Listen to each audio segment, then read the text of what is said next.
Любая форма, любая мысль, любое событие в жизни приводит нас к тому, чтобы мы в итоге, когда он завершается, ощутили некое состояние тишины. Состояние тишины дает следующее направление, чем мы хотим заниматься дальше. То есть где мы себя хотим проявить, что мы хотим себе поставить как цель, как задачу. Возникает момент, когда цель и задача достигнута, то мы ставим себе большие цели, большие задачи. Но главная задача, которую нужно поставить, это научиться быть в данный момент времени и жить в ней. Жить полноценно, жить открыто, наполняя себя тем состоянием, в котором хочешь жить. Если это радость, значит радость. Если состояние блага, его нужно разобрать. Что это такое? Ведь состояние блага, это кажется понятно, как благодать. Ну а если тишина и благодать, они несоединимы, или они соединяются в чем-то, что мы думаем, что это не благодать. Ведь наличие тишины в сознании у человека дает ему уверенность и силу. Потому что именно внутренняя тишина освобождает от груза прошлого, освобождает от будущего груза. Потому что он не стремится в будущее, он живет в настоящем. Ведь именно в настоящем происходят все события, которые дают. Это универсальная форма. Научиться жить в настоящем, научиться пользоваться интуицией, научиться наполнять чувствами мысль, создавать мысли-образ.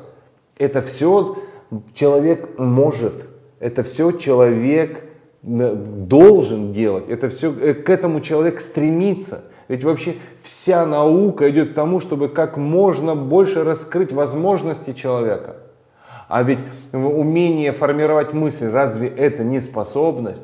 Умение выражать слова, наполнять их чувствами, делать так, чтобы они воплощались, это же огромные способности.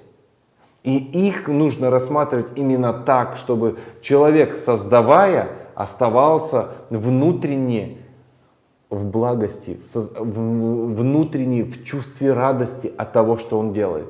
Тогда он как ресурс, как человек будет нести одно. Всем вот это состояние любви, заботы, нежности, радости, довольства. Это самый главный показатель, что мы тогда в счастливом обществе. Это показатель, что мы все делаем правильно по отношению к себе. Мы себя развиваем именно так, чтобы то, что развивается в нас, могли этим делиться. И если мы развиваем в себе формирование мыслей, если мы развиваем в себе чувствительный аспект как благо, то мы этим и делимся. Потому что человек только то, что производит, тем и может делиться. Другого у него нет. И наша-то главная задача – это этому научиться. Умея жить в тишине, излучать состояние радости. Всегда. Это большая задача. Но она достижима. К ней мы и идем. На наших, отчасти, семинарах, вебинарах, на практике осознанности.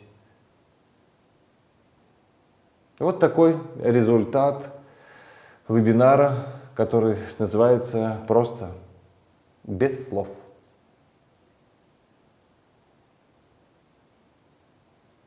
Но с внутренней тишиной. Так что до встречи. Пока.